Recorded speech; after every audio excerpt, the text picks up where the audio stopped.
తెలుగు సినీ ప్రేక్షకులకు, మెగా అభిమానులకు నమస్కారం. మా ఎస్విసి సంస్థకి రామ్ చరణ్ గారికి, చిరంజీవి గారికి ఎంతో అనుభవ సంబంధం ఉంది. మా ఇద్దరి మధ్యలో చరణ్ గారికి నా మధ్యలో మంచి రిలేషన్షిప్ ఉంది. నేను అభిమానించే హీరోల్లో రామ్ చరణ్ గారు ఒకరు. ఆయనని అవమానపరచడం కానీ, ఆయనని కించపరచడం కానీ నా జన్మలో నేను ఎప్పుడు చేయను. నేను ఇచ్చిన ఇంటర్వ్యూలో ఆయన గురించి చిన్న మాట దొర్లినా అది నా తప్పే.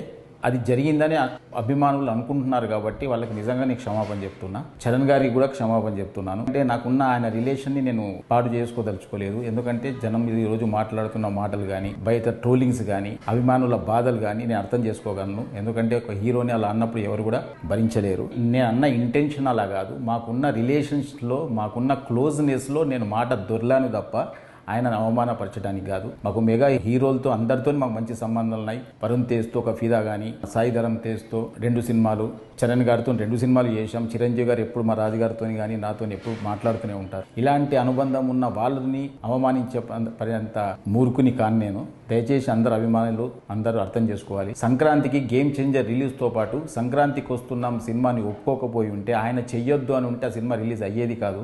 ఆ రోజు ఆయన మనసు గొప్పది కాబట్టి ఆ రోజు ఇబ్బందులో ఉంటారేమో ఫైనాన్షియల్గా అనుకుంటూ కూడా ఆయన, ఎందుకంటే పెద్దగా బడ్జెట్ అయిన సినిమా కాబట్టి మీరు మంచిగా దీన్ని కూడా రిలీజ్ చేసుకోండి అని ఒక గొప్ప మనసుతో ఒప్పుకున్న వ్యక్తి ఆయన. ఆయనను ఎందుకు అవమానపరుస్తాం? దయచేసి నేను ఆయన మాటలు కానీ అపార్థం చేసుకుంటే ఫ్యాన్స్కి అందరికీ నేను క్షమాపణ చెప్తున్నా. దయచేసి మా రిలేషన్ పాడు చేయొద్దు. మాకు మళ్ళీ నెక్స్ట్ ఒక ప్రాజెక్టు రెడీ అయింది. నెక్స్ట్ చరణ్ గారితో సినిమా తీయబోతున్నాం.